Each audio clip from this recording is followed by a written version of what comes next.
Ողջույն սիրելիներս, ուրախ եմ ձեզ տեսնել հայկական խոհանոց ալիքում։ Այսօր միասին պատրաստում ենք շքեղ, փափուկ, տոնական, մեգա շոկոլադե մեղրով տորտ Սպարտակ։ 6 հատ շոկոլադե, թղթի պես բարակ շերտեր, թեթև եփովի կրեմ, փայլուն ջնարակ, մի խոսքով 1 կտոր երջանկություն։ Միայն կտրվածքը նայեք, թե ինչ ախորժելի, շքեղ, հարուստ տեսք ունի։ Շերտերը շատ հեշտ է բացել, դրանք թխվում են ընդամենը 30 րոպեում։ Եթե ինձ նման գրտնակի հետ աշխատել չեք սիրում, ապա Սպարտակ խմորեղենը պատրաստեք հենց այս բաղադրատոմսով, քանի որ խմորը բավականին ենթարկվող է։ Անգամ 3-4 օրը ջնարակը չի կորցնում իր փայլը և թխվածքը միշտ շողշողում է։ Ստացվում է ընդգծված շերտերով, փափուկ նրբահամ թխվածք։ Այս խմորեղենի բաղադրատոմսը երբեք չի հնանում, այն միշտ ժամանակակից է, քանի որ ստացվում է շատ համեղ և միշտ պահանջարկ ունի։ Դե ինչ բարեկամներ, ձեզանից ընդամենը 1 լայք, իսկ ինձանից Սպարտակ թխվածքի հրաշալի բաղադրատոմս, սկսենք պատրաստել։ Խմորի համար մեզ անհրաժեշտ է 6 ձու, 650-ից 700 գրամ ալյուր, 1 բաժակ շաքարավազ, քացախ, կակաո, 1 պտղուն ծաղ, 1 թեյ գդալ սոդա, 160 գրամ մարգարին և 4 ճաշի գդալ մեղր։ Այս խմորեղենի համը կախված է, թե ինչ մեղր ենք վերցնում, օգտագործեք բնական, մաքուր մեղր։ Շաքարավազը, մեղրը և մարգարինը լցնում ենք էմալապատ թասի մեջ։ Խմորի մեջ կարելի է օգտագործել ինչպես կարագ, այնպես էլ մարգարին, սակայն կրեմը պարտադիր պետք է պատրաստենք բարձր որակ ունեցող կարագով։ Առանձին տարայի մեջ հարում ենք 6 ձու։ Կախված հավկիթների մեծությունից և թե ինչ տեսակի ալյուր ենք վերցնում, բաղադրատոմսի մեջ կարող է օգտագործվել 650-ից 750 գրամ ալյուր։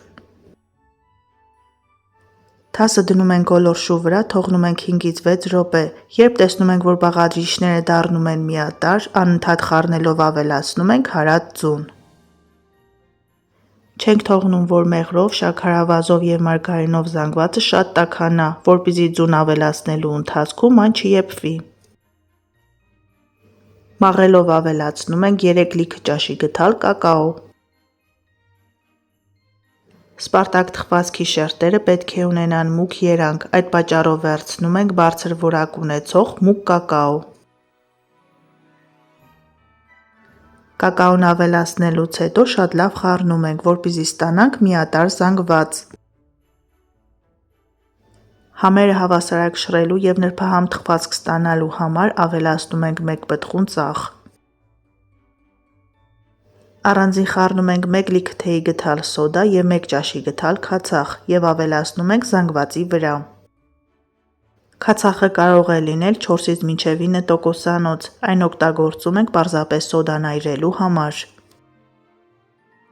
Սոդան ավելացնելուց հետո զանգվածը փրփրում և ծավալը կրկնակի մեծանում է։ Գոլորշու վրա թողնում ենք ևս 1-2 րոպե և անջատում ենք կրակը։ Կրակից վերցնելուց հետո թողնում ենք զանգվածը հովանա 4-ից 5 րոպե, այնուհետև ավելացնում ենք ալյուրը։ Տեսեք ինչ մուգ է ստացվել, գույնը ինձ գոհացնում է։ Եթե ձեզ մոտ գույնը բաց է ստացվել, այս փուլում դեռևս կարող եք ավելացնել 1-2 ճաշի գդալ կակաո։ Պարտադիր մաղելով քիչ-քիչ ավելացնում ենք ալյուրը, պետք է ստանանք ձեռքերին չկպչող փափուկ խմոր։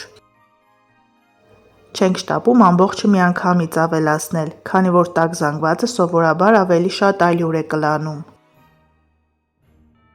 Սիրելիներս, եթե նոր եք միացել հայկական խոհանոց ալիքին, խնդրում եմ բաժանորդագրվեք և սեղմեք զանգակ կոճակը։ Հայկական խոհանոց ալիքում կգտնեք նրբահամ թխվածքների, բազմաթիվ աղցանների, հայկական ազգային խոհանոցից տարատեսակ ճաշատեսակների բաղադրատոմսեր։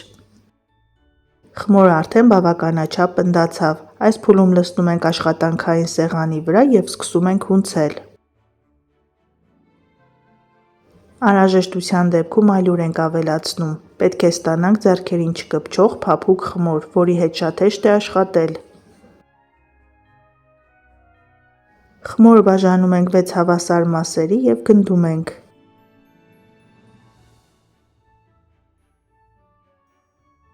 Որպեսզի շերտերը համաչափ ստացվեն և թխվածք ունենա գեղեցիկ կտրված, ես նախընտրում եմ գնդերը կշռել։ Յուրաքանչյուր գունդը կշռում է 260-ից 265 գրամ։ Թողնում ենք գնդերը հանգստանան 10-ից 15 րոպե, այնուհետև սկսում ենք գրտնակել։ Սիլիկոնե գորգի վրա շատ հեշտ է աշխատել։ Թխվածքների շերտերը բացելիս ստիպված չենք լինում շատ ալյուր օգտագործել, և խմորեղենները ստացվում են փափուկ և նուրբ։ Եթե չունեք, խորհուրդ կտամ անպայման ձեռք բերել։ Շատ օգտակար գնում է։ Տեսեք, թե ինչ հեշտ է գրտնակվում։ 1-2 րոպե և շերտը պատրաստ է։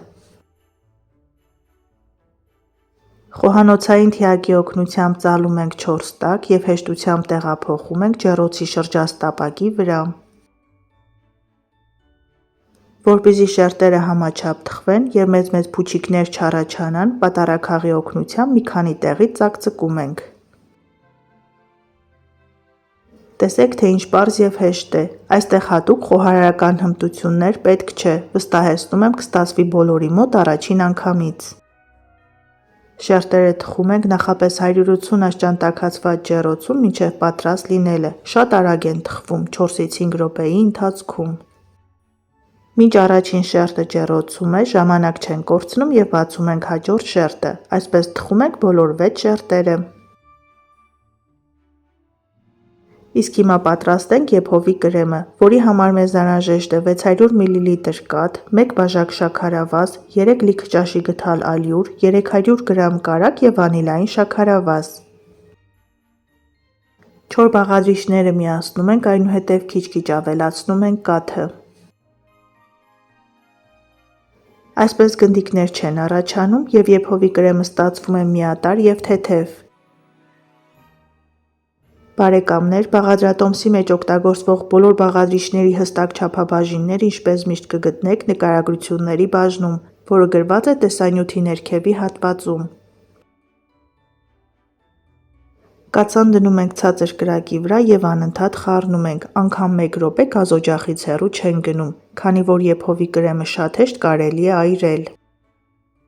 Զանգվածը գնալով խտանում է և խառնելը դժվարանում է։ Երբ առաջանան առաջին խոշոր պղպջակները, անջատում ենք կրակը։ Պետք է ստանանք ճերմակ, առանց գնդիկների միատարր զանգված։ Լցնում ենք մեկ այլ տարայի մեջ և որպեսզի երեսը կեղև չկապի, պարտադիր ծածկում ենք սննդային թաղանթով։ Թողնում ենք ամբողջությամբ սառչի և պատրաստում ենք կրեմը։ Մեզ անհրաժեշտ է 300 գրամ փափուկ կարագ և ևս 1 թեյի գդալ վանիլային շաքարավազ։ Շատ լավ հարում ենք կարագը մինչև սպիտակի և փրփրի, այնուհետև գդալ ավելացնում ենք եփած զանգվածը և 1 թեյի գդալ վանիլային շաքարավազ։ Պետք է ստանանք թեթև, առանց գնդիկների, ընդգծված վանիլային համով համեղ կրեմ։ Սիրելիներս, այս բաղադրատոմսով Սպարտակ խմորեղեն թխելուց հետո խնդրում եմ մեկնաբանությունների բաժնում կիսվեք ձեր կարծիքներով, թե ձեզ մոտ ինչպես է ստացվել, շատ հետաքրքիր է։ Շերտերը և կրեմը պատրաստ է, մնում է միայն հավաքենք խմորեղենը։ Հավաքում ենք շերտ-կրեմ շերտ հերթականությամբ, իսկ վերջին շերտը պետք է ճնարակապատենք։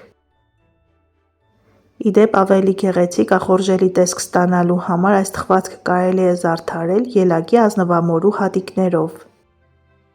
Սպարտակ թխվածքը կարելի է կտրել եռանկյունաձև, ուղղանկյունաձև կամ փախլավաձև։ Յուրաքանչյուր հաջորդ շերտը դնելիս նախքան կրեմը քսելը շերտը սեղմում ենք, որպեսզի դրանք միանան։ Այսպես հավաքում ենք թխվածքը, վերջին շերտի վրա կրեմ չենք քսում։ Չնայած որ շերտերը բավականին բարակ ենք բացել, ինչպես տեսնում եք, դրանք փափուկ և նուրբ են ստացվել։ Նախընտրելի է պատրաստելուց հետո թխվածքը թողնել առնվազն 12 ժամ, ապա նոր միայն կտրել, այդպես այն ավելի փափուկ և նուրբ է ստացվում։ Նշեմ, որ բավականին մեծ և բարձր խմորեղեն է ստացվում, տապակի չափը 30-40 սմ է։ Ջնարակի համար վերցնում ենք 4 լիք ճաշի գթալ շաքարավազ, 2,5 ճաշի գթալ մուկ կակաո, 5 ճաշի գթալ ջուր կամ կաթ, 3 ճաշի գթալ բուսայուղ, մի փոքր վանիլային շաքարավազ և դնում ենք ցածր կրակի վրա։ Բարեկամներ, բուսայուղով պատրաստված ջնարակը անգամ 3-4 օրը չի կորցնում իր փայլը։ Եփում ենք 4-ից 5 րոպե, այնուհետև խտանալուց հետո այսպես տաք-տաք վիճակում ավելացնում ենք թխվածքի վրա և համաչափ տարածում ենք։ Տեսեք, թե ինչ արտակարգ է ստացվել։ Թողնում ենք հանգստանա առնվազն 12 ժամ, այնուհետև կտրում ենք։ Ընդգծված շերտեր, կայուն ջնարակ, կատարելություն, նրբություն մեկ կտորի մեջ, էլ ինչ է պետք երջանիկ լինելու համար, դե իհարկե մեկ գավաթ սուրճ։ Դե ինչ սիրելիներս, այսօր էլ Սպարտակ թխվածքի նման ընտիր բաղադրատոմս, դուք էլ փորձեք պատրաստել այս տարբերակով, սնվեք առողջ և եղեք օրհնված։ Ցտեսություն, կհանդիպենք հաջորդ տեսանյութերում։